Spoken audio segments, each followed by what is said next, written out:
성부와 성자와 성령의 이름으로 아멘. 예수님과 어머니 하나 되신 성심을 통해 신성하신 하느님 아버지 피아세 나라에서 이 모든 기도를 봉헌드립니다. 사랑하는 아버지, 아버지께서 건설하고 계시는 그리스도 교회, 그 교회를 어서 빨리 세워주시기를 갈망으로 초원드립니다.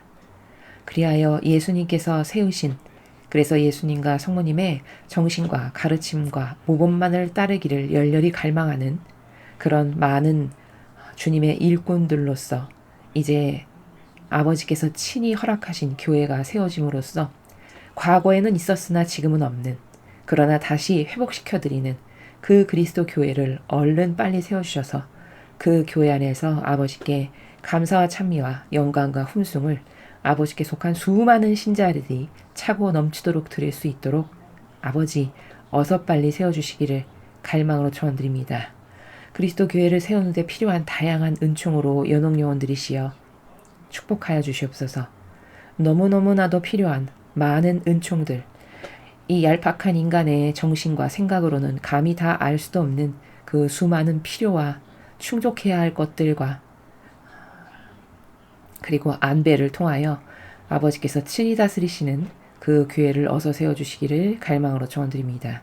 이 모든 기도 우리 주 예수 그리스도 이름으로 기도드리나이다. 아멘.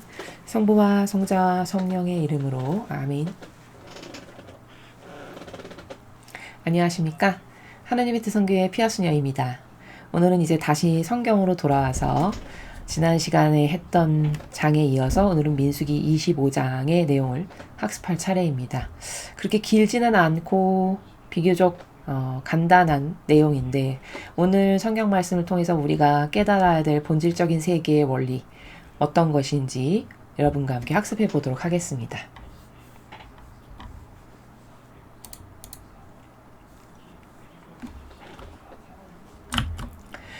민수기 25장 부올에서 생긴 일 두 번째 인구조사.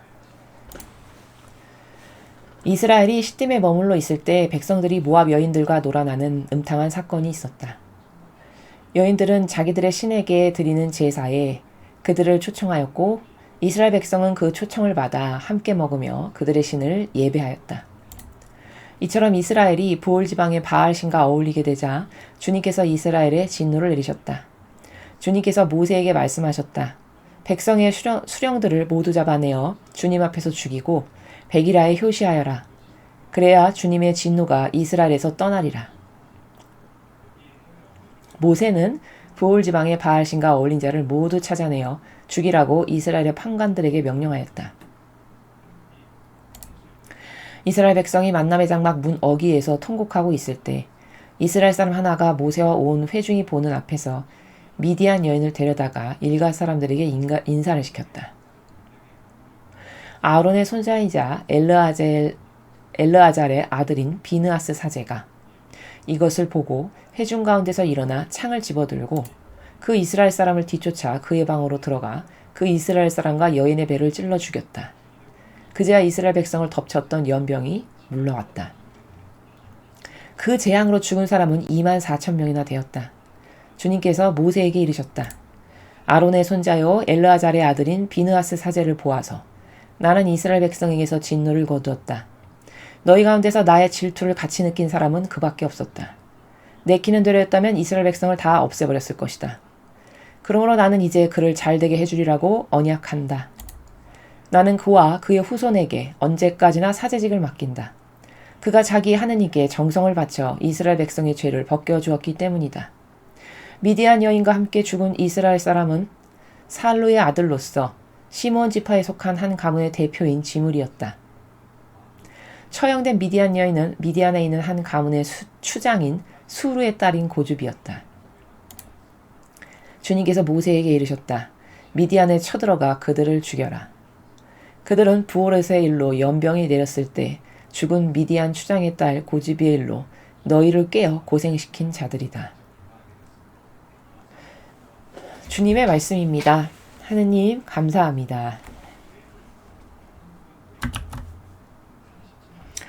오늘 이 25장의 내용은 지금까지 우리가 창세기부터 사실은 그 이전부터죠. 우리는 다니엘서와 계시록을 학습했으니까요. 그 이전부터 지금이까지 저희 강의를 빼먹지 않고 꾸준히 들으신 분들은 오늘 25장을 딱 들으면 오늘의 주제가 뭐구나 딱 감이 오실 겁니다. 뭘까요? 오늘의 이 25장 전체를 관통하는 대원리. 그것은 하느님하고 하나 되었는가 안 되었는가가 얼마나 중요한가라는 겁니다. 자, 오늘의 내용에 핵심적인 부분을 말씀드리기에 앞서서 지난 시간에 22장과 24장을 한꺼번에 묶어가지고 좀 긴 본문이었는데 발람과 발락의 이야기 여러분 기억나십니까? 그것에 대해서 학습하였습니다. 잠깐 복습을 하면요.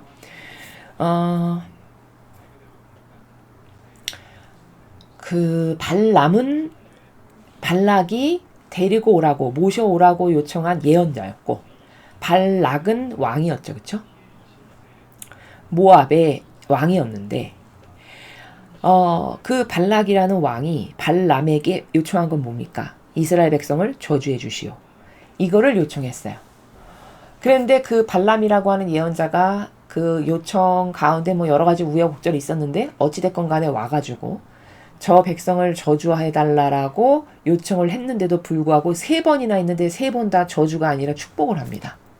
그렇죠. 그러면서 그 예언자가 뭐라고 하죠?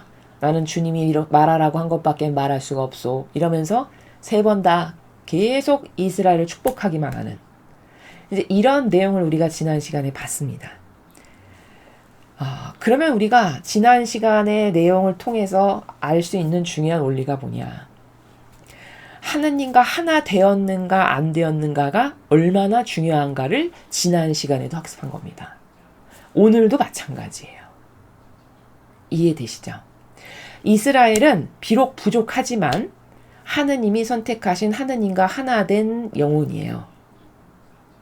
근데 발락이라고 하는 왕은 신을 두려워하는 마음이 있어서 하느님도 두려워가지고 저거 하느님이 축복하신 백성이라는데 그러면 여기 우리 걸 영역을 다 침범하고 우리가 지금 누리고 있는 걸 저것들이 와서 다 차지하게 될 거야. 이런 어떤 두려움이 있어가지고 즉 신을 두려워하는 그런 마음가짐 정도는 있었어요. 그러다 보니까 그 신에게서 저들이 축복 못 받게 저주나 내려주시오. 이거를 요청했었던 거거든요. 근데 안타깝게도 하느님과 하나 된 게 아니라 이상한 다른 잡신을 모셨던 거죠. 그 왕이. 그러니까 보세요. 똑같은 사람인데 그 모압족이나 이스라엘 백성이나 다 하느님이 창조하신 인간이지 않습니까? 똑같은 인간인데 어떤 백성은 끊임없이 보호하시고 축복하시는 반면에 어떤 백성은 아무리 노력을 해도 하느님께서 거기를 축복하시지 않는 이런 아주 현격한 차이를 우리가 보게 된 거죠. 지난 시간에.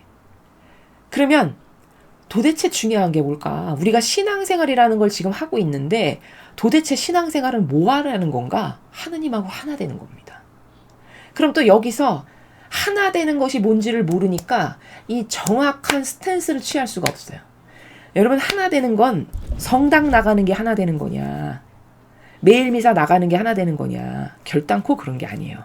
물론 교회가 변질되지 않았다면 그것이 유효하겠죠. 그렇죠? 매일 열심히 가서 예배를 드리고 하나님을 경외하고 사랑하고 물론 유효할 수 있겠죠. 그러나 여러분이 너무나도 잘 아시다시피 지금 하나님을 모르는 세상 사람도 막장이라고 얘기하는 세상입니다. 지금 이 세상이. 그렇죠? 그럼 이렇게 막장으로 치닫는 세상에서 하느님을 대변하는 것이 아니라 하느님하고 정반대되는 것을 매일 주님 거룩한 제단에서 역경을 드리고 모욕을 드리고 그리고 착하고 선량한 영혼들에게 뭔지도 모르고 하느님만을 생각해서 다가온 영혼들에게 인간적인 누룩을 계속 먹이고 이게 사탄인 거거든요. 근데 그 사탄에게 가서 열렬히 동조하고 협력한다. 그러면 그거는 저주를 저는 받겠습니다. 아주 저주를 내려주십시오. 이렇게 하는 거랑 다를 바가 뭡니까? 그렇죠. 아니 똑같은 인간인데도 하느님은 너무나 명확하고 분명하세요. 모두를 사랑하신다? 그건 사랑이 뭔지를 몰라서 그런 거예요. 하느님은 모두를 사랑하시는데 사랑하시는 나라가 다 달라요. 이건 내 자식으로서 사랑하는 거고 이거는 내가 창조했는데 불쌍하니까 그냥 숨 쉬고 살아갈 수 있는 기본적인 것만 제공하는 저 밑바닥의 영혼도 있는 거예요. 아니면 나를 반대하고 대적해서 지옥에 갈 영혼도 있는 거고요. 그렇죠. 이렇게 다 다른 겁니다. 사랑이라는 건 동일성한 한계가 아니에요. 아니 우리 인간도 사랑을 내가 자식을 사랑하는 마음과 내 부모님을 사랑하는 마음과 남편을 사랑하는 마음이 동일성으로 하나입니까? 다 다르잖아요, 결이. 당연하죠. 그게 정상인입니다. 그렇듯이 하나님은 모두를 사랑하신다? 모두를 사랑하기를 원하시지만 사랑하실 수 없어요. 왜? 반향이 똑바르지를 못하니까. 그런데 인간은 그 반향이 똑바르지 못한 마귀까지도 끌어안고 사랑해라라고 강요하는 게 저 거짓 교회예요. 이해되십니까? 아주 명확하죠. 하느님은 내 것과 내 것이 아닌 것에 대한 경계가 너무 퍼펙트하세요. 그러니까 지난 시간에 24장도 하느님하고 하나 된 이스라엘은 그렇게나 보호하시고 축복을 하시는데 하느님을 인정하지 않고 믿지 않는 발락이라고 하는 그 모압의 왕, 그 이방신 이상한 거 모신 잡신 그 나라는 결단코 축복을 안 하십니다. 아주 명확하죠. 근데 그나마 하느님께로부터 저주를 안 받은 건 왜냐? 그 발락이라고 하는 사람 왕의 마음이 그래도 신을 두려워하고 신은 두려운 존재야. 신에게 잘못 보이면 저주받아. 이런 마음이라도 그나마 있으니까 저주는 받지 않은 거예요. 이렇게 경계가 다양한 겁니다. 이해되십니까? 이렇게 사랑은 다른 거예요. 아주 다양한 거예요, 경계가. 근데 그 다양한 경계는 그 인간들이, 즉 우리가 반향을 어떻게 하느냐에 따라서 하느님이 그 반향의 수준에 맞게끔 사랑을 주시는 거지, 이건 절대로 결단코 불공평하거나 누구를 차별하거나 이런 게 아니라는 겁니다. 이해가 잘 되시죠? 그래서 지난 시간에 배운 것은 어떤 것을 배운 것이냐? 한 영혼의 성공과 실패는 누구와 하나 되었는가에 달려있다라는 거예요. 이해되십니까? 엄청나게 중요한 겁니다. 그 누구랑 하나 되었는가에 대해서 오늘도 또 얘기하시는 거예요. 다른 어떤 에피소드, 다른 이야기를 가지고, 다른 실제적 사실을 가지고. 그러나 관점은 같은 거죠. 이해가 잘 되셨죠? 자, 오늘 내용은 뭐냐면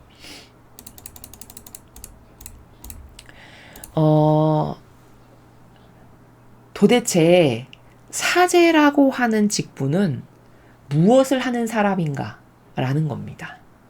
오늘 이 이야기를 통해서, 오늘 이 내용을 통해서 우리가 깨달아야 될 건 대전제는 누구와 하나 되었는가이고 그 밑에 관점은 하느님께서 훌륭하다라고 여기시는 인정하시는 사제는 도대체 어떤 속성을 지닌 사람이며 그렇다면 이 시제에 나는 사제입니다라고 하는 사람들하고 얼마나 다른가를 봐야 돼요. 중요한 관점이죠. 이해가 잘 되셨나요? 자, 오늘 지금 이 일은요.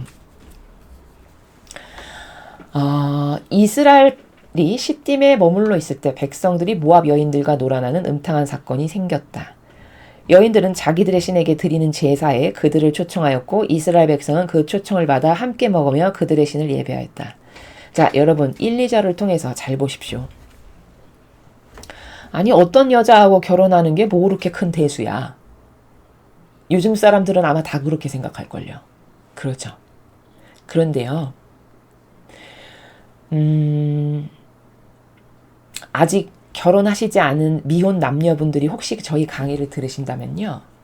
여러분이 하느님을 사랑할 수 있는, 즉 하느님을 사랑하는 영혼과 그렇지 않은 사람과의 결혼, 이거는요. 인생을 가르게 되는 중요한 결정이에요. 근데 요즘 사람은 어떻게 결혼하죠? 코드 맞고 뭐 취미나 기호나 정서가 비슷하고 말 좀 통하고 뭐 경제력이 있나 저 집이 좀 잘 사나 뭐 이런 거 뒷받침되나 이러면 결혼하죠. 사실 이런 건 하나도 중요하지 않은 거거든요. 제일 중요한 건 뭐냐? 내가 사랑하는 저 사람이 나랑 똑같이 하느님을 전부로 사랑할 수 있나? 이게 제일 중요해요. 근데 만약에 나는 하느님을 나의 전부로 사랑하는 사람인데 저 사람이 내가 이렇게 잘 설명을 해주고 납득이 갈 수 있게끔 하느님에 대해서 설명을 해줘도 알아듣지 못하고 도통 하느님을 신뢰하거나 사랑하고자 하는 것이 보이지 않아. 그럼 결혼하지 말아야 됩니다. 이게 진실이에요. 그럼 왜냐? 악과 접목되기 때문이에요. 결혼하는 순간. 이해가 되시나요? 여러분, 접목이 뭘까요? 예를 들어서 이게 대추나무야. 근데 여기서 사과가 나오게 해야 되겠어. 그럼 사과나무 가지를 하나 꽂아가지고 여기 대추나무 가지에다 이렇게 접합을 합니다. 아시죠? 접합을 해가지고 시간이 한참 지나면 이쪽에서 대추가 아니라 뭐 사과가 열린다든지 이렇게 하는 게 접목이죠. 그렇죠? 영혼도 이렇게 접목돼요. 오늘 지금 아버지께서 이스라엘 사람이 모압 여인들하고 뭐 어울리고 이런 걸 왜 그토록 싫어하셨을까요? 마귀가 이 모압 여인들을 타고 들어오니까요. 이 공동체에, 하느님의 공동체에. 그래서 그토록 싫어하시는 거예요. 그러면 결혼을 암호하거나 하면 어떻게 될까요? 여러분, 결혼은요, 인생에서 중요한 순간순간마다의 어떤 선택들이 있잖아요. 우리가 살다 보면, 그쵸? 인생에서 이 순간의 이 선택만큼은 너무 중요했어. 인생 전체를 가를 만큼 이런 것 중에 하나가 결혼이에요. 인정하시죠? 기혼자이신 분들도요. 엄청 중요해요. 그러면 그 결혼을 어떻게 하면 잘할 수 있나 라는 것에 대해서 그 미혼이신 분들은 엄청 관심 많으실 거거든요. 이제 이런 거를 피정을 열어서 이런 젊은이 특강 같은 걸 할 때 이제 이런 것들을 하나하나 다 알려드려야 되는 건데, 사실 간단히 조금만 말씀드리면, 첫째는 하느님을 저 사람이 전부로 사랑할 수 있는 사람인가 없는 사람인가, 이게 가장 중요하다. 전부로 사랑할 수 없는 사람이다. 그러면 결혼하시면 안 돼요. 본인이 잘 되고 싶으시면. 이해되시죠? 근데 하느님 몰라도 그냥 관심 없어서 살았는데 내가 이렇게 하느님에 대해서 이렇게 강의 듣고 이런 걸 통해서 하느님이 어떤 분이시냐면, 내가 이렇게 신앙생활을 해보니까 이러이러한 분이야. 그리고 실제로 우리를 영혼을 창조하신 분이니까 사실적인 아버지시고 뭐 이렇게 블라블라 기타 설명을 해줬어요. 근데 반감이 없고 그가 잘 수용을 하고 알아듣고 그러냐고, 나도 당신을 따라서 그 종교를 갖겠다고, 이렇게 하면 아무 문제가 없어요. 근데 그것을 그렇게 하지 않고 거부 반응을 일으킨다. 특히 요즘 같은 사람들은 거부 반응을 일으키기가 좋은 게 뭐냐면, 다들 교만하기 때문에 내가 왜 너의 강요를 따라야 돼? 이제 이런 식으로 나온단 말이죠. 이해가 되시죠? 아니, 종교는 자유인데 여기가 공산주의도 아니고 자유민주주의 국가에서 말이야. 내가 왜 네가 강요하는 종교를 믿어야 되는데? 이제 이런 식으로 나올 가능성이 매우 높아요. 저는 실제로 그런 경우도 많이 봤고요. 주변에서. 이제 이러면 결혼하면 안 돼요. 이해가 되십니까? 특히 남성분들 잘 들으십시오. 남성은 절대성이잖아요. 근데 여러분이 그럼 한 집안에서 절대성의 역할을 하셔야 되잖아요. 근데 여성은 유일성이죠. 위치가. 아담과 하와를 창조하신 걸 보면 그렇잖아요. 왜냐하면 갈빗대에서 뽑아서 만드셨다는 건 남자에게 속하라는 유일성의 위치를 알려주시는 거거든요. 그러면 유일성으로서 이 남편 될 사람한테 온전히 속해야 되는 거거든요. 근데 결혼 전부터 그런 반향을 한다. 결혼하고 나서 그 남자에게 온전히 속해서 하나 되는 결혼 생활을 할 수가 있을까요? 절대 없겠죠. 그렇죠?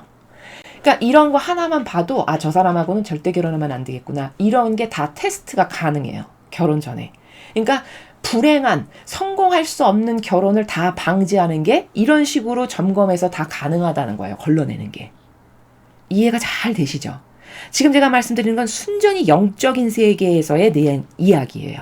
영적인 것이 사실 주가 돼야 되고 가장 중요한 거고요. 그 외 기타 모든 것들은 다 부차적인 거예요. 이해가 잘 되십니까? 이래서 결혼은 접목이기 때문에 누구랑 결혼하느냐에 따라서 내가 선하고 접목을 하는 건지 악하고 접목을 하는 건지 그 순간에 판가름이 나고 결판이 나는 순간이니까 너무너무 중요한 거라는 거예요. 그럼 일단 결혼을 했잖아요. 그 다음부터는 책임을 지고 결혼한 것에 대해서 책임지고 내가 아무리 힘들어도 결단코 이혼만은 하지 않고 가야 되는, 이게 하느님의 법이기 때문에 그 전에 잘 선택을 해야 되는 거고, 잘 선택을 한다는 건 뭐냐라는 것을 제가 지금 설명한 거예요. 하느님을 전부로 사랑할 수 있는 마음가짐을 갖출 수 있는 사람인가를 보셔야 된다는 거죠. 그래서 하나 될 수 있죠. 그럼 결혼 생활은 무지 행복하게 할 수 있어요. 남녀가 오해가 없고 단순하고 정직하여 아버지의 뜻을 중심으로 하나 될 수가 있다, 두 사람이. 그러면 무궁무진한 세계가 펼쳐져요. 그 두 사람 가운데서. 그들이 몰라서 그렇지. 이해가 되시죠? 이제 이런 게 결혼 생활이라는 거거든요. 그래서 오늘 아버지가 지금 모압 여인을 만난 것을 왜 싫어하냐. 바로 이 모압 여인들이 하느님을 믿거나 사랑하는, 하느님을 신뢰하고 위탁하는 여자들이 아니에요. 왜? 바알신을 모신다라고 뒤에 나오죠. 그쵸? 그러면 마귀가 나한테 와서 접목해서 이 공동체에 뿌리 내리겠다라고 하는 유혹이고 접근인데 그걸 모르잖아요. 백성들이. 그래서 그냥 덥석덥석 받아들이는 거죠. 그냥 얼굴만 이쁘고 반반하고 괜찮아 보이면. 그러니까 아버지께서 진노를 하실 수밖에요. 왜? 아니 마귀가 들어오는데 그거를 좋다라고 받아들이는데 그거를 차단하지 않으면 어떻게 되겠습니까? 완전 마귀 공동체가 되겠죠. 이렇게 결혼이라는 거는 누구와 할 것인가가 정말 중요한데 그 누구랑 할 것인가라는 것은 그 사람이 하느님을 사랑하고 하느님을 믿고 의탁하고 신뢰할 수 있는 사람인가 아닌가 이것을 보는 것이 가장 중요하다라는 겁니다. 여기 1절, 2절에서는 그걸 배울 수 있어요. 자, 그래서 지금 이 부분이 나와서 지금 문득 제가 든 생각인데 여러분 솔로몬이 왜 망했습니까? 초반에는 잘 나갔어요. 솔로몬이. 아버지께 칭찬도 많이 받고 인정도 받고 너 훌륭하다. 내 아들 네가 너 자신을 위해선 청하지 않고 내 백성을 위해서 지혜와 슬기를 달라고 하다니 나는 네가 원하는 지혜 슬기뿐만 아니라 너가 명예며 물질이며 모든 걸 다 갖게 해주겠다. 이렇게 축복하셨잖아요. 근데 말미에 가서 솔로몬이 완전 엉망진창이었죠. 그래가지고서는 아버지가 거기서 더 이상 이스라엘 백성에게서 왕위가 이어지지 않고 거기서 찢어져서 갈라지게 되잖아요. 그렇죠. 북이스라엘과 남유다로 그때부터 갈라지죠. 그러면서 그 왕들이 이제 막 엉망진창으로 완전 마귀처럼 살아갑니다. 그러면서 이스라엘이 서서히 망해요. 그럼 그렇게 좋았던 솔로몬의 영이 그렇게 하느님께 반향을 잘했던 솔로몬의 영이 도대체 왜 후반에 가서는 그렇게 하느님께로부터 저주받은 사람처럼 이상한 반향을 했을까? 거기 수많은 여인들, 주변국에서 여인을 마치 지금으로 치면 이런 거죠. 내가 강대국이면 주변국이 나한테 잘 보여가지고 그 강대국의 눈에 안 나가지고 어떻게 좀 우리나라도 잘 살아볼까 해가지고 여인들을 조공을 보내요. 옛날에는 그런 시스템이지 않습니까? 그러면 그 여인을 다 받아들이는 거예요. 이 솔로몬이. 그래서 뭐 부인이 몇천 명 이렇게 되는 거죠. 그러면 여인 받아들일 때 아둔한 인간 생각에는 아니 그 뭐 여자랑 왕인데 뭐 좀 거느리는 사람이 많으면 어때? 여자가 많으면 어때? 이렇게 생각할 수 있겠지만 영의 세계에서 봤을 때는 온갖 마귀들이 다 들어오는 거죠. 수많은 나라의 잡신들이 그 여자들을 타고 다 들어오는 겁니다. 그래서 어떻게 됐을까요? 완전히 망한 거예요. 마귀화돼서. 얼마나 무서운 건지 아시겠습니까? 영의 세계라는 게. 여기도 오늘 그래서 하느님이 진노하시는데 보세요.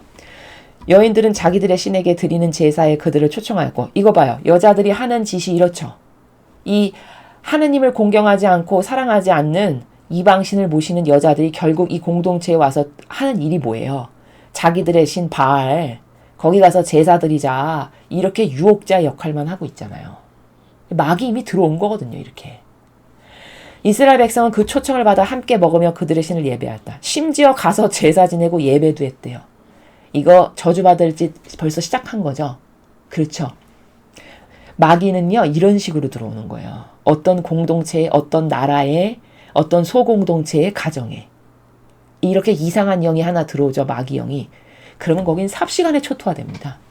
영이라는 건요 보이지가 않기 때문에요. 자기가 물드는지도 모르고 물들어요. 여러분 솔로몬이 그렇게 똑똑했는데 마귀가 자기를 물들인다는 걸 알았나요? 알았다면 그렇게 했을까요? 절대 그렇게 안 했겠죠. 모르고 다 한 일이에요. 그저 병든 기호와 정서와 경향으로 열 여자마다 안 한다라고 하는 남자의 그 야욕, 그 욕망, 그걸 억제를 못해가지고. 맞습니까? 그러니까 이렇게 악이라는 건 눈에 보이면 얼마나 좋겠어요. 근데 절대 눈에 보이지 않습니다. 그리고 교묘하면 교묘할수록 더 착해 보여요. 교묘하고 유려하면 유려할수록 하나도 잘못된 것이 없어 보이는 게 마귀 특징입니다. 그런 일반 사람이 그걸 분별할 수 있겠습니까? 그냥 좋아라. 좋은 게 좋지. 이렇게 다 받아들이게 되는 거죠. 지금 이제 이 백성이 이제 그런 식으로 지옥의 발길을 지금 집어넣은 거죠. 이처럼 이스라엘이 부올 지방의 바알신과 어울리게 되자 주님께서 이스라엘에 진노를 내리셨다. 그러니까 이게 영적으로 이제 접목돼 버린 거예요. 가서 제사도 지내고 같이 찬미도 하고. 여러분, 종교 연합이 왜 안 되는 줄 아세요? 저 거짓교회 로마 가톨릭이 종교 연합을 지금 굉장히 오랫동안 해온 건 아시죠? 저희 강의를 들으셨으면 다 아시겠죠? 제가 다니엘서나 계시록 할 때 설명을 다 드렸지 않습니까? 모든 종교에는 진리가 다 있으니 우리 모두는 하나 됩시다. 사랑으로 하나 됩시다. 그래서 평화롭게 전쟁하지 말고 잘 지냅시다. 이런 식으로 종교연합을 하거든요. 그러면 진리 모르는 사람이 들었을 땐 어떻게 들릴까요? 그 말이? 아유, 야, 평화롭게 지내는 게 좋은 거야. 사랑으로 하나 되잖아. 역시 종교의 어르신다워. 이렇게 들리겠죠. 그렇죠? 그렇게 해서 그게 뭔지도 모르고 다 속해서 하나가 됩니다. 그럼 여기 지금 바알신한테 가서 예배드리고 분향하고 이렇게 해서 하나 된 거랑 뭐가 다른가요? 완전 똑같은 거죠. 종교연합이 이래서 저주받을 짓인 거예요. 이해가 되십니까? 완전 마귀 굴속이 된 거죠. 제가 그런 말씀 드렸을 것 같은데 예전에 어떤 자매님이 저희들한테 이것 좀 보시라고 무슨 책자를 가져다 주셨어요. 그분이 천주교 신자분이신데 세상에 이런 일이 다 있다 그러면서. 그래서 뭔데요? 그러고 봤더니 종교연합하는 그 전단지 샘플이에요. 그게. 제가 지금 버리지 않고 모아두고 있는데 거기 그 모이면은 뭐 개회식을 하고 뭘 하고 막 이런 거 막 써 있고 순서가 뭐 회식의 순서가 어떻게 되고 뭐 무슨 논의를 해서 오늘 뭐를 했고 뭐 이런 거 그냥 그런 게 이제 쭉 써 있는 거였는데 거기 도입부에 기도문이 써 있거든요. 이런 기도를 하고 이 회의를 시작한다 뭐 이런 거거든요. 근데 기도의 서문이 시작이 뭔 줄 아세요? 하느님, 부처님, 나무아미타불, 무슨 신 이렇게 다 불러요.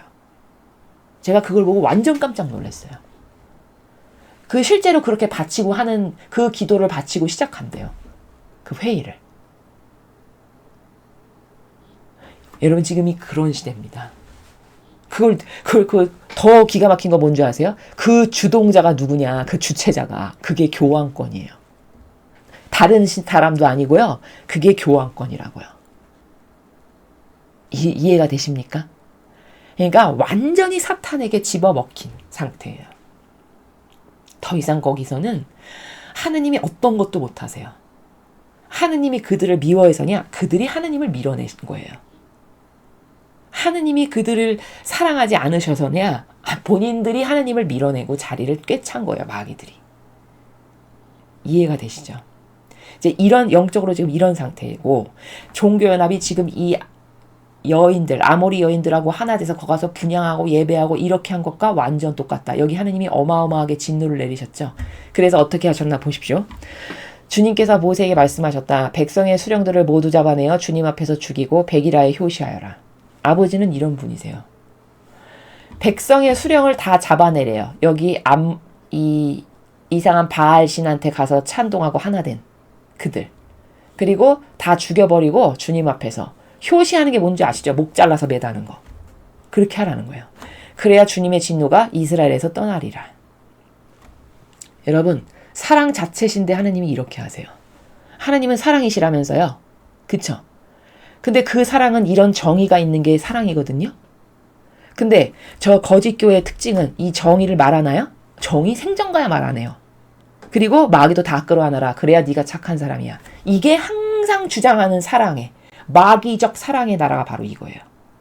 아니 잘못을 했고 모욕과 역겨움을 드렸는데도 그걸 또 뭘로 어떻게 교묘하게 담냐? 사람은 다 부족하잖아.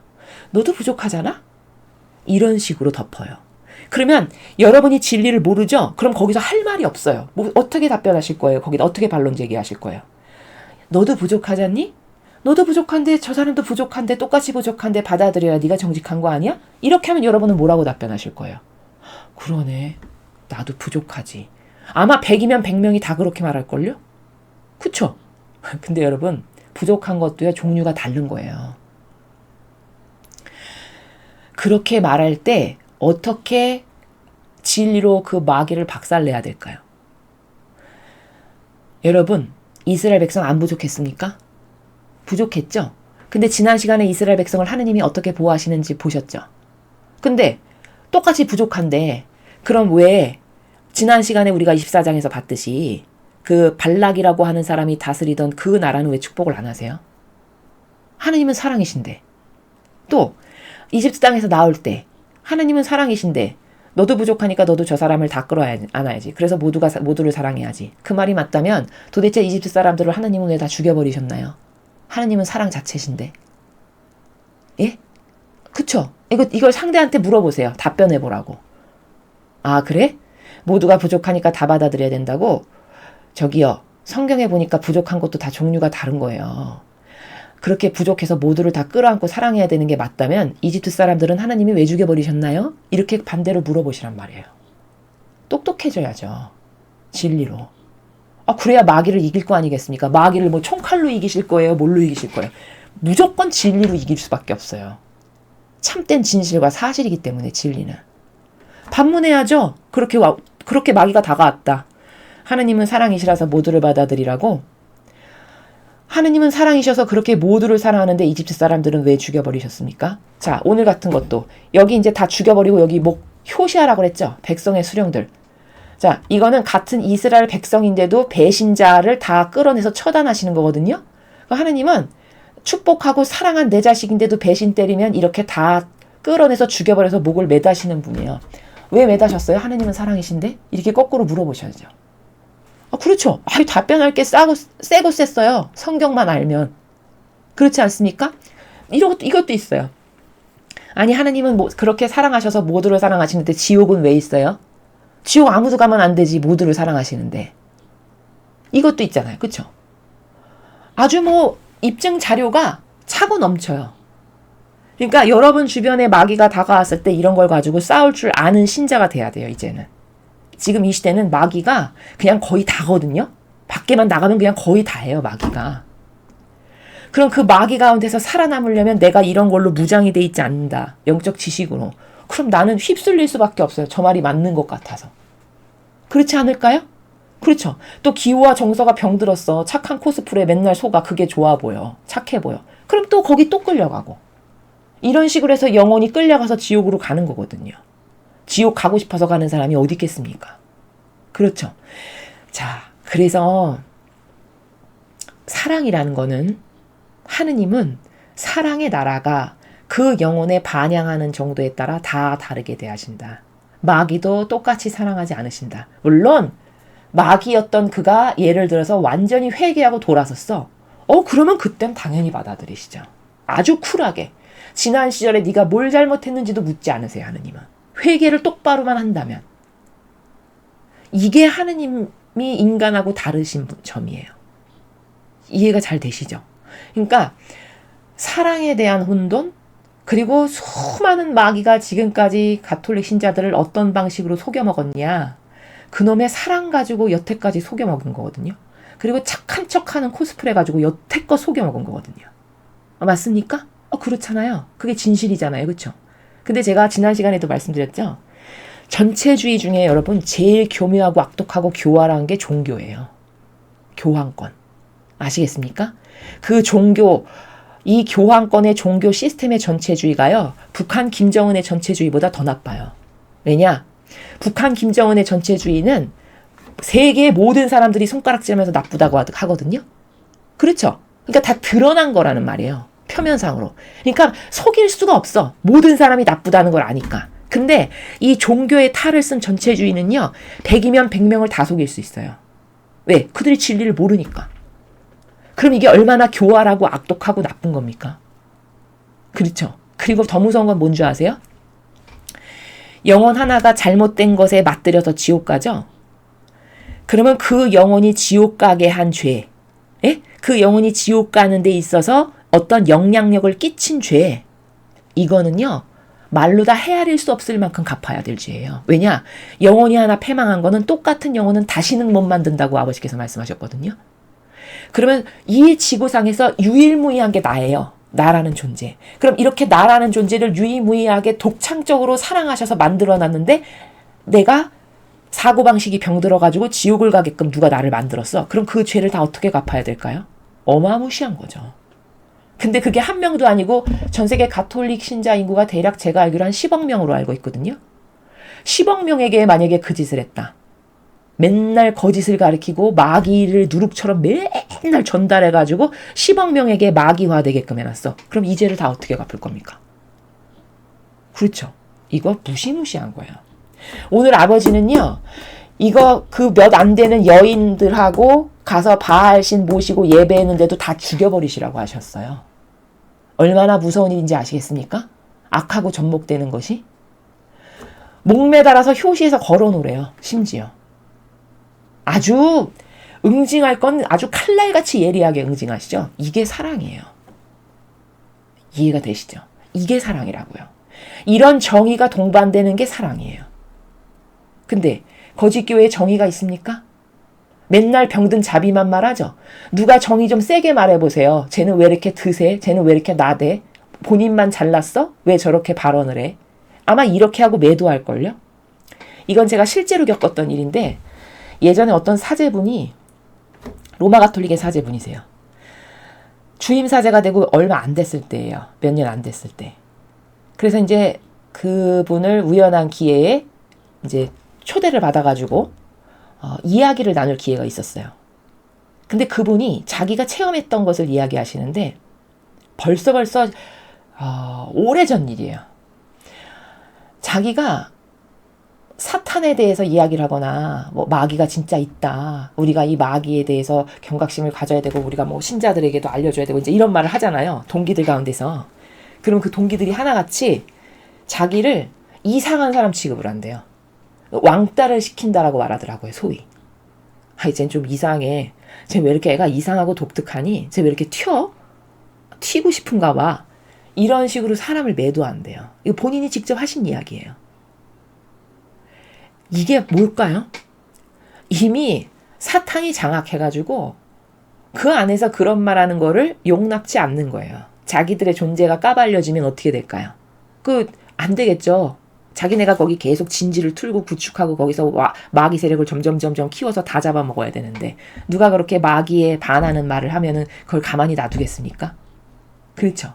이게 벌써 굉장히 오래전에 제가 들었던 얘기거든요. 그럼 지금은 어떻겠습니까? 이게 실체예요. 이해되십니까? 근데 마귀는 진짜 있거든요. 그 마귀 보고 뭐 지옥 갔다 오시고 뭐 천국 갔다 오시고 뭐 그런 분들 뭐 책도 엄청 많고 유튜브에서도 심지어 찾으면 다 나오죠. 여러분 보시면. 그게 한 명이 말했어야 말이죠. 아니 한 명이 말했어야 그걸 착각이라고 매도를 할 수 있는 거지. 그런 증언한 사람이 그렇게 많은데 그럼 그 사람들이 다 가짜를 봤단 말입니까? 그러니까 이 사람의 지력이라는 거, 이 인간의 지각이라는 거는요. 진리를 만나지 못하잖아요. 그러면 정말 위험천만한 거예요. 하느님을 진정으로 만나는 진리를 통해서만 아버지를 만날 수 있고 깨달을 수가 있는데 그 진리를 만나지 못하죠. 그럼 그 얄팍한 인간의 지식체계라는 거는요. 그저 한평생 천상의 책에 이런 말씀이 있어요. 똥꾸덕이라고 말씀하세요. 똥꾸덕이로 살다가 그냥 죽는 거예요. 이해가 되십니까? 자, 그래서 아버지는 지금 진노가 하늘을 찌르셔서 그렇게 마귀 허용해가지고 접목한 그 자식인데도 이스라엘 백성이니까 아버지가 선택하신 자식이잖아요. 자식인데도 불구하고 다 끌어내서 효시에서 목매달아서 죽여버려라 이렇게 하셨습니다. 이게 사랑이라는 거예요. 모세는 부올 지방의 바알신과 어린 자를 모두 찾아내어 죽이라고 이스라엘의 판관들에게 명령하였다. 이스라엘 백성이 만남의 장막 문 어귀에서 통곡하고 있을 때 이스라엘 사람 하나가 모세와 온 회중이 보는 앞에서 미디안 여인을 데려다가 일가 사람들에게 인사를 시켰다. 자, 이 사람 아직도 정신 못 차렸네요. 분위기 파악을 못하고 지금 미디안 여자를 또 데리고 왔어요. 아론의 손자이자 엘르아잘의 아들인 비느하스 사제가 이것을 보고 회중 가운데서 일어나 창을 집어들고 그 이스라엘 사람을 뒤쫓아 그의 방으로 들어가 그 이스라엘 사람과 여인의 배를 찔러 죽였다. 그제야 이스라엘 백성을 덮쳤던 연병이 물러갔다.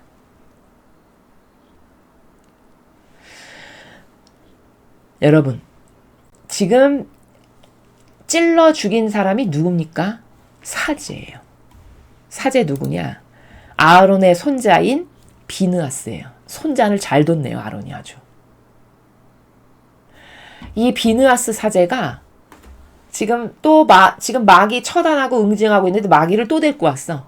또 데리고 와서 이 여자랑 뭐 결혼하겠습니다인지 뭔지 아무튼 인사를 시키고 있어. 이 어리석은 이스라엘 남자가. 그러니까 이거를 보고 소위 우리가 왜 좀 저급한 표현으로 눈이 돌았다라고 하죠. 이 사제가 눈이 도는 거예요. 근데 왜 눈이 돌았을까요? 아니, 내 아버지가 여기 이렇게 버젓이 계신데 어디서 저런 것이 들어와서 내 아버지께 모욕을 드려? 이러고 못 참는 거죠. 그 정의가 들끓어서. 그래서 그 들끓는 정의로 가서 죽여버린 거예요. 즉시. 뭐 허락받고 한 것도 아니에요. 그냥 가서 그냥 바로 꽂아서 죽여버렸어요. 그래서 그걸 죽여버리고 나니까 더 무서운 거는 그걸 갚은 거잖아요. 죄악을. 죽여버렸다는 거는 그 죄악을 갚은 거죠. 그랬더니 그제서야 연병에 물려갔다는 거예요. 그러니까 하느님이 뭘 용서하신다. 이건 대충 일어나는 일이 아니라 여기도 죽여가지고 피로 갚으니까 아버지가 용서하시죠. 이렇게 뭔가 희생이 들어가거나 그렇죠. 그래야만 용서를 받는 거지 거저는 없다는 걸 여기서도 여러분 아시겠죠. 이 작은 부분에서도요. 이것도 볼 수 있는 팁이고요. 그 다음에 우리가 지금 제가 서두에 그런 말씀드렸죠. 도대체 사제직은 무엇 하는 사람인가? 사제직은 이렇게 정의를 수행하는 사람이에요. 근데 여러분 보세요. 그 재앙으로 죽은 사람은 24,000명이나 되었다. 접목한 사람이 무려 그 미디안 여자를 통해서 바알신하고 접목된 사람이 24,000명이나 됐던 거예요. 그 접목된 사람은 싸그리 다 죽이신 거예요. 이해되십니까? 그랬더니 주님께서 모세에게 이렇게 말씀하셨어요. 아론의 손자여 엘르아잘의 아들인 비느하스 사제를 보아서 나는 이스라엘 백성에게서 진노를 거두었다. 너희 가운데서 나의 질투를 같이 느낀 사람은 그밖에 없었다. 내키는 대로 했다면 이스라엘 백성을 다 없애버렸을 것이다. 그러므로 나는 이제 그를 잘되게 해주리라고 언약한다. 자, 보세요. 비느하스 사제가 뭘 했습니까? 정의를 행했어요. 아니, 내 아버지가 우리의 아버지신데 어디 이상한 역경 마귀 새끼가 여기 들어와가지고 우리 아버지를 모욕을 해? 이러면서 가서 죽여버렸죠. 그 자리에서. 근데 아버지는 잘했다라고 하시는 거예요. 지금. 왜? 12절에 나는 이제 그를 잘되게 해주리라고 언약하신대요. 이해되십니까? 그럼 사제직은 뭘 하는 사람입니까? 가서 사람 아무나 죽여라. 또 이렇게 해석하는 마귀도 있겠죠. 그렇죠? 제가 지금 그런 말을 하는 건가요? 사제직은요. 저렇게 아버지랑 하나 돼서 아버지를 대변해드리는 직을 수행하는 사람이에요. 아, 저건 아버지가 진짜 화나시겠다. 지금 아버지가 여기서 우리를 이끄시는 우리의 진정한 아버지시고 주인이시고 전부신데 세상에 어디 마귀가 감히 여기 와서 털을 잡으려고 해? 내가 오늘 너를 가만 안 놔둔다. 이 정의가 들끓는 저 마음은 아버지랑 하나 됐기 때문에 아버지를 대변하는 자로서의 충직한 사람일 때만 저런 마음이 드는 거죠. 저기 수많은 사람이 있고 공동체에 엄청 많은 백성이 있었는데 그런 마음이 들었던 사람은 이 사제 하나잖아요. 비느하스. 그러니까 지금 말씀하시잖아요. 너희 가운데 나의 질투를 같이 느낀 사람은 그밖에 없었다. 말씀하시잖아요. 증언하시잖아요. 아버지께서. 그렇죠? 그러니까 사제직은 이렇게 정의를 행하는 사람이거든요. 근데 여러분 잘 생각해 보세요. 아마 이 거짓 교회 적그리스도의 저 이교도 교회에서 어떤 사제가 만약에 이렇게 나서가지고 정의를 수행하죠. 그럼 아마 거기서 뭐 쫓겨나는 건 기본이고 아까 제가 서두에 어떤 사제분 얘기 말씀드렸죠. 마귀만 이해하게 해도 이상한 사람으로 매도한다고. 그런 데서는요. 이런 사람을요. 아마 사이코로 매도할 거예요. 이해되십니까? 지금도 여러분 우파에서 바른 말하는 사람을 뭐라고 매도하죠? 극우 이렇게 매도하죠. 그렇죠? 여러분 극우의 단어가 무슨 뜻인지는 알까요? 그들이? 이 지구상에서 제일 무식하고 멍청하고 어리석은 게 빨갱이랑 적그리스도예요. 왠지 아세요? 그게 마귀 세력이니까요. 극우의 단어가 무슨 뜻인지도 몰라요. 어떤 것을 분석하는 데는 단어 해석부터 돼야 되는 게 기본 아닙니까? 그렇죠. 극우가 뭐냐면요. 우리나라에 극우는 없어요. 그냥 나라를 사랑해서 정의가 들끓으면 극우라고 매도해버리는 거예요. 근데 그 나라를 사랑해서 정의를 들끓는 게 그게 정상인이거든요. 여기 정상인은 오늘 비느하스 한 명밖에 없었거든요, 사실. 비느하스만 정상인이에요. 그러니까 그 정상인을 아버지는 잘 되게 해주시고 축복해 주시겠다라고 약속까지 하시는 거예요. 나머지는 다 불구자예요. 있으나 마나한. 아니 잘못된 걸 보고 정의도 안 느끼는 게 그게 정상인입니까? 불구자지? 그렇잖아요. 그러면 여기 이스라엘 백성 수많은 사람이 있으나 마나한 거거든요. 하느님을 대변하는 사람은 비느하스 한 명밖에 없어요. 그럼 도대체 뭐가 여기 왜 있는 거예요? 뭐 하는 거예요? 백성은 그럼 그렇다고 쳐요. 그럼 나머지 아까 보면 여기 수령도 많고 지도자급도 있을 거고 그렇죠? 그러니까 이 정의가 없죠. 사람이. 정의가 없으면요. 냉정히 말하면 써먹을 데가 없어요. 그러니까 예수님도 제자를 뽑으실 때 다 정의로 들끓는 사람만 뽑으셨어요. 그러니까 막 열성당원, 혁명당원, 막 어부. 왜 그런 사람만 뽑으셨을까요? 예수님께서. 그 사람들은 다 정의가 있는 사람들이에요. 세고 드세고 강하고. 그쵸? 아니 그렇게 세고 드세고 강해야 마귀랑 싸우죠. 한평생 마귀가 달라붙어서 영적 전쟁을 해야 되는 게 그들의 임무인데 그렇지 않습니까? 근데 어떻게 예 아유 안녕하세요 네네 그런 사람이 어떻게 마귀랑 싸웁니까? 그러니까 도대체 기준도 없고 이 세상 사람들이 뭐가 옳으네 그르네 하는 거는요 기준도 없고 옳은 게 뭔지도 모르고 진짜가 어떤 건지도 모르고 그러면 겸손이라도 해야 될 것 아니겠어요? 나는 아무것도 모르는 사람입니다. 잘 가르쳐 주십시오. 그럼 반감이라도 안 들잖아요. 근데 또 아무것도 영적으로도 모르는데 지적질은 또 굉장히 잘해. 그렇죠? 이 시대 사람들의 특징이에요, 그게. 그러니까 본인 영혼에게 해가 되는 것만 다 갖고 있어요. 자기가 저주받을 것들만 속성적으로 가득해요. 얼마나 비참한 시대인지 몰라요, 지금이. 그래서 사제는 뭐라는 사람이다? 정의를 행하는 사람이다. 그럼 여러분 지금 저 거짓교회에서 정의를 행하는 사제가 누가 있나요? 누가 있습니까? 저 정도로 변질돼서 하느님께 모욕과 역경을 아예 대놓고 드리는데 그래도 이것은 잘못됐으니까 우리가 이렇게 하면 안 됩니다라고 말하는 사람이 아무도 없어요. 어떤 분은 그래도 말하는 분 계세요. 이렇게 말씀하시더라고요. 여러분 행위가 없는 거는요. 죽은 믿음이라고 바오로 사도가 이야기하죠. 그쵸? 만약에 진짜 잘못돼서 나는 이 불의한 세력과 절대 하나 될 수 없어. 그럼 거길 나와야 되는 거예요. 그 나왔을 때만이 그 행위를 했을 때만이 아, 저 사람의 믿음은 진짜구나. 이렇게 입증이 되는 겁니다. 이해되십니까? 행동이 없는 걸 누가 진짜라고 믿나요? 아, 여러분 제가 매일 말씀드리는 게 뭐예요? 여러분을 누가 진짜 사랑해? 그럼 거기 행위가 있어야 된다고 말씀드리죠. 희생의 행위. 여러분을 누가 사랑하는데 희생의 행위가 없죠? 그럼 그건 다 가짜예요. 아시겠습니까? 아니 입으로 사랑한다는 말은 누가 못해요? 그 아침 저녁으로 입 안 아플 때까지 계속 할 수 있는 거잖아요. 그렇죠? 그걸 누가 믿나요? IQ가 2자리가 아닌 다음에야? 그렇지 않습니까? 마찬가지예요. 믿음이라는 건 그렇게 쉽게 되는 게 아닙니다. 모든 것은요. 다 희생의 행위, 고통의 행위가 동반돼서 사실적으로 그렇게 고통이 보여졌을 때 하느님도 아 쟤는 나를 진짜 사랑하는구나. 이렇게 믿으세요. 아 인간인 저도 그렇게 입으로 하는 걸 안 믿는데 하느님이 그런 걸 믿으시겠습니까? 그렇죠. 지금 여기 비느하스도 왜 대단한 거냐면 이 사람이 행위가 있었잖아요. 그렇죠. 이거 위험을 감수한 걸까요? 안 한 걸까요? 위험 감수한 거예요. 비느하스는. 가서 그 사람을 즉시 그 자리에서 죽이는데 위험을 감수하지 않았겠습니까? 그 감수하고 아버지 때문에 한 거잖아요. 이거 자기 때문에 한 거예요. 이 위험 감수한 거? 자기 때문이라면 안 했어야죠. 그렇죠. 자기를 보호하는 보신주의자였으면 저런 걸 안 했죠. 가만히 숨지. 뭐하러 위험 부담을 집니까? 저렇게까지 하면서. 그렇지 않나요? 확연히 알 수 있는 거거든요. 저 사람이 하느님께 속한 진짜 일꾼인지 아니면 보신주의자 마귀인지는 이런 행위 하나를 보면 알 수 있는 거예요. 이 사람은 지금 위험을 감수하면서 이게 자기가 좋아지기 위해서 한 것도 아니고 하느님을 위해서 순전히 한 거거든요. 아버지는 그걸 크게 사시는 거예요.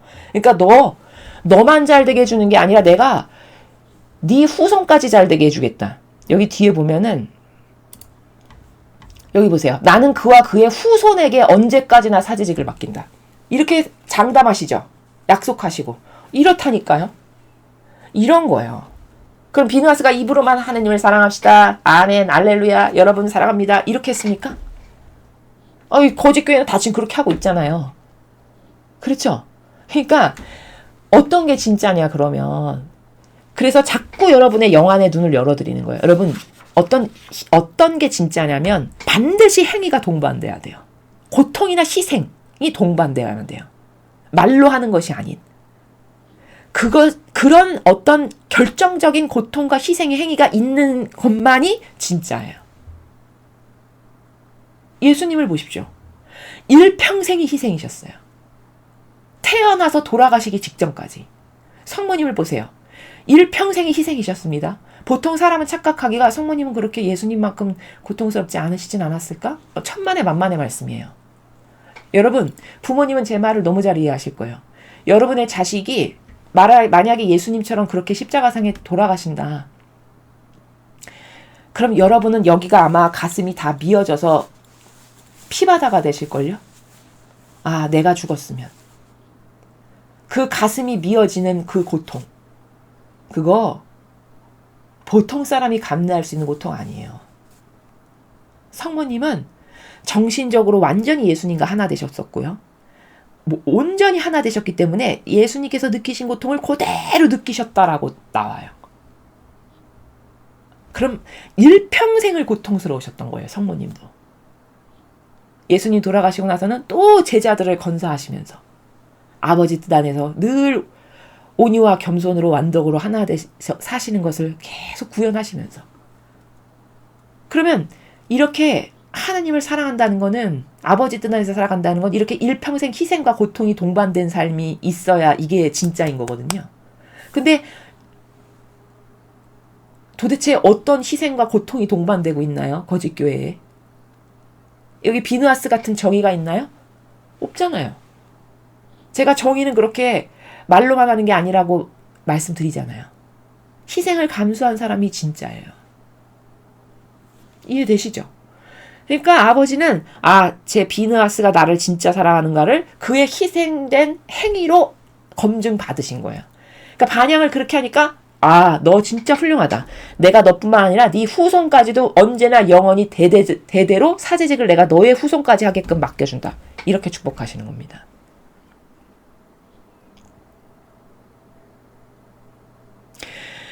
이 사람이 여기 이렇게 많았는데도 비누아스 한 명만 저랬다는 거는요. 사실 왜 저렇게 된 거냐면 저 공동체가 모세가 교육을 안 했기 때문이에요. 제가 이 말씀을 앞에서도 드린 것 같은데 모세는 여러 가지 한계가 있는데 물론 잘한 것도 있죠. 근데 그 여러 가지 한계 중에 하나가 뭐냐면 공동체의 백성들에게 교육을 생전 안 해요. 그러니까 아마 이 시대적 한계일 수도 있겠다라는 생각이 들긴 하는데 저게 워낙에 구약 시대니까 그냥 거의 저 시대에 무슨 글자를 알았겠습니까? 뭐가 있었겠습니까? 문명이 있긴 합니까? 그러니까 그냥 시대적 한계라고 받아들이기는 하는데 그럼에도 불구하고 아쉬운 점이 뭐냐? 본인이 하느님하고 소통을 하는 사람이잖아요. 그럼 아버지하고 소통하면서 마음 안에 분명히 깨닫고 뭉클하고 감동적인 것도 있고 발견하게 하신 것도 분명히 있을 거거든요.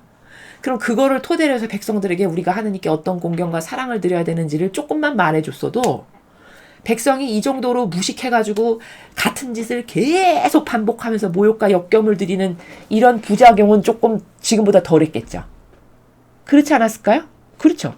그러니까 공동체에 사람이 그렇게 많았는데도 비느하스 한 명만 정의로 들끓어가지고 지금 한 명이 나서가지고 이렇게 됐잖아요.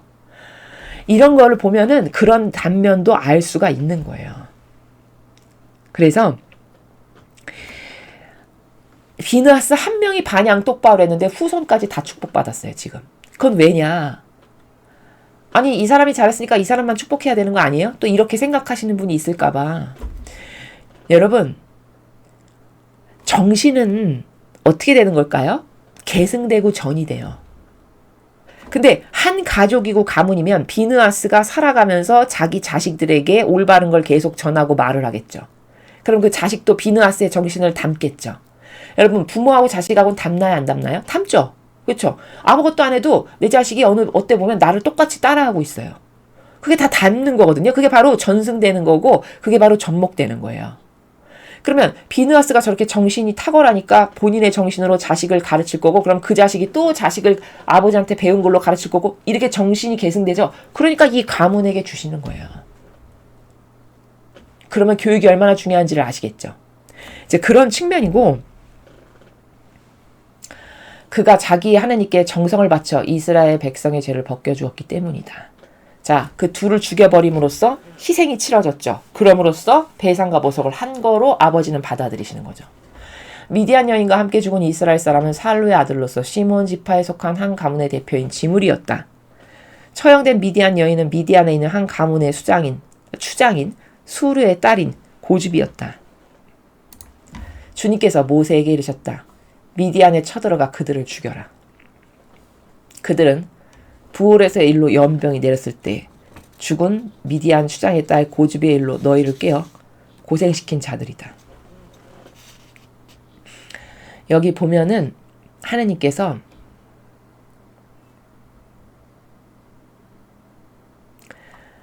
그 미디안 추장의 딸 고줍이 한 명이 와가지고 여기 물을 흐렸는데 그 미디안족 다를 쳐 죽이라고 하세요.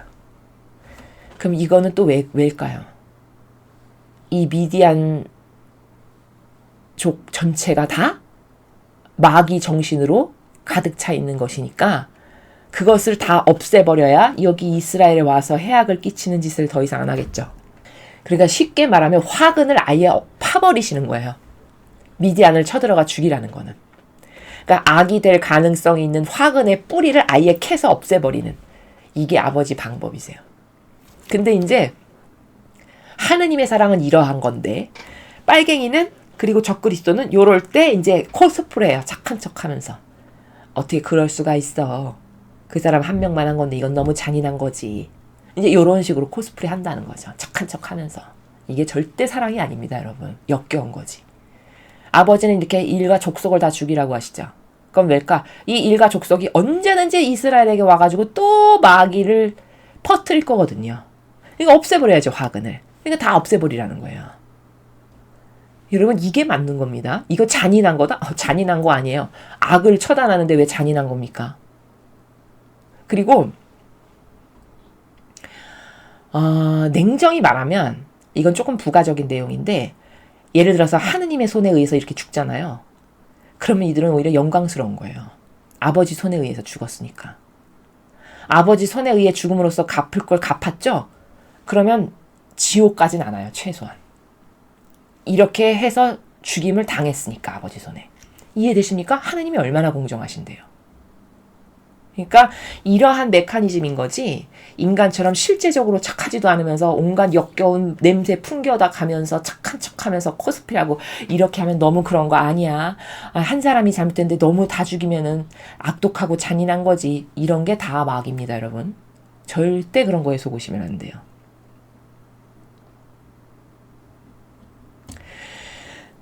그래서 오늘은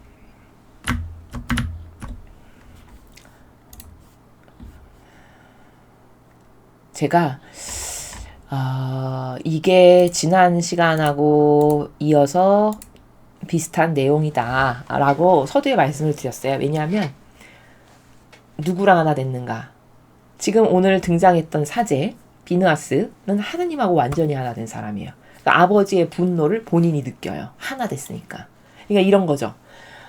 내 부모님이 누구로부터 엄청난 모멸감을 지금 당하고 계셔. 그럼 내가 똑바로 된 자식이면 그 모멸감을 나도 느껴야 되는 거 아닙니까? 그렇죠. 이게 사람 관계잖아요. 비느하스는 그랬던 거예요.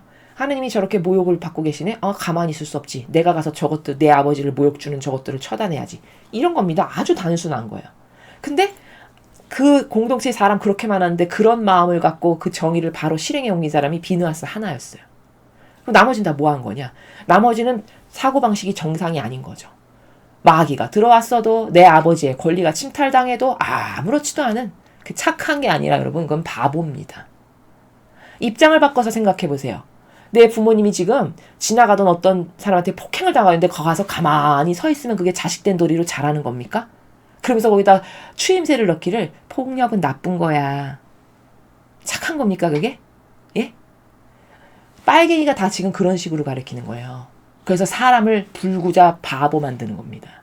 정의를 다 죽여버리는 거죠. 여러분, 정의를 왜 죽일까요? 그래야 자기들한테 대들지를 못하죠. 그래야 자기가 힘쓰고 기득권의 세력으로서 떵떵거리면서 지배하는 데 유리하죠. 그러니까 정의를 다 죽여버려야 되니까 카바레 문화가 다 정의를 죽이는 교묘하고 야리꾸리한 문화로 도배질을 해놔서 지금 세상 사람의 정의 있는 사람 별로 찾아보기 힘들어요. 이해가 되십니까? 하느님께서 어떤 모욕을 당하면 내가 참을 수 없다, 이런 정의를 들끓는 사람 저는 거의 못 봤어요. 그러니까 이거는 망한 시대죠. 그래서 오늘 배운 것 중에 핵심은, 사제직은 도대체 무엇을 하는 사람인가? 사제직은 정의를 행하는 사람이다. 아버지가 모욕당하실 때, 진리가 훼손되는 걸 봤을 때, 아버지가 사랑하시는 자녀들이 핍박받는 걸 봤을 때, 이럴 때 나서서 앞장서서 희생하고 그 마귀랑 싸우는 사람이 사제인 거지, 호의호식하고 배 두드리고 등 두드리고 맨날 고급에 온갖 호화로운 거에 명예도 내꺼, 돈도 내꺼, 칭찬도 내꺼, 존경도 내꺼, 온갖 것은 다 받으면서 거기 희생과 고통은 요만큼도 행하지 않는, 이게 사제직입니까? 예? 이것이 진정 사제직입니까? 예수님이 친히 뽑으신 12명의 제자는 다 순교했습니다. 본인들이 그 제자를 잇는 사도들이라고 자처하시는 분들 아니십니까? 근데 왜 그들하고 삶이 다른가요? 그들은 하나님을 위해서, 그리고 진리를 보호하고 수호하고 지키기 위해서 목숨도 두렵지 않고 아깝지 않게 내놓았던 정신으로 투철했던 사람들이었습니다. 근데 어디가 닮았나요? 그 정신하고. 그렇죠. 그럼 부끄러워서라도 그런 말을 못해야 되는 거거든요. 그러니까 이런 비난, 이런 성경에 근거한 잘못된 것을 말하려면 밤을 새서 말해도 다 말할 수 없을 만큼이지만, 하도 깨닫지를 못하니까 이 시대의 사람들이 얼마나 맹독성에 취해서 그 맹독성의 독가스 안에서 수십 년을 종교생활 가운데 쩔어서 살면 그걸 뛰쳐나올 용기조차도 없고 객관성조차도 없는 이 시대가 하도 비참해서 제가 여러분에게 많은 부분에 관련돼서 객관화를 하시라고 이런 말씀을 드립니다. 지금 이 같은 마지막 시대, 특히 이와 같은 마지막 시대는 누구만 살아남냐? 정의 있는 사람만 반드시 살아남을 겁니다. 제가 살아남는다는 건 비단 목숨에 국한된 게 아니에요. 저는 본질적인 나라에서 영혼을 두고 하는 말입니다. 이 마지막 시대에 살아남을 수 있는 아주 중요한 요소, 그거는 정의가 있는 자, 아닌 것에 용감하게 아니오라고 할 수 있는 자, 자기를 자기가 스스로 돌보지 않는 자, 하느님을 위해서라면 그깟 목숨쯤은 전혀 아깝지 않다라고 생각할 수 있는 사람, 분명히 이 사람들만 살아남을 겁니다. 왜? 성경에 수많은 마지막 시대가 있었거든요. 그 마지막 시대에 다 누구만 살아남았습니까? 정의 있는 사람만 살아남았어요. 목숨이 설령 죽었죠? 그래도 그 사람들은 죽고 나면 천상에 갈 거예요. 그 정의 때문에. 제가 산다는 건 육적 목숨을 두고 말하는 게 아니라 본질적 영혼을 두고 하는 말이에요. 하느님 때문에 모든 것을 포기한 자, 하느님 때문에 희생과 고통을 감수한 자 반드시 보상을 받을 겁니다. 아버지는 너무너무 공정하신 분이기 때문에 그런 영혼을 본인이 기대하는 것 이상으로 항상 축복하시는 분이에요. 우리는 이 마지막 시대에 내가 스탠스를 어떻게 취할 건가 너무너무 중요해요. 내 한 목숨 살고자 두려워서 벌벌 떨면서 악에게 타협하고 동조한다. 그렇게 해서 생명 조금 연장된다고 해보죠. 그게 죽고 나서도 그렇게 당당하고 떳떳할까요? 예? 하느님 앞에 나아가서도 그렇게 당당하고 떳떳하게 고개 들고 쳐다볼 수 있을까요? 과연 어떠한 게 진정으로 자신을 위하는 길일까요? 오늘 이 강의를 통해서 여러분이 잘 성찰해 보시고 주변에 이런 걸로 인해서 반드시 깨어났으면 좋겠는 사람이 있다. 그러면 그 영혼들을 살리는 것도 여러분에게는 큰 하느님께 드리는 배상과 보속의 행위가 됩니다. 아주 지혜롭고 슬기롭게 여러분께서 한 명의 영혼이라도 더 살리고 건지는데 노력하셨으면 좋겠습니다. 이상으로 민수기 25장 해설 강의를 마치겠습니다. 감사합니다.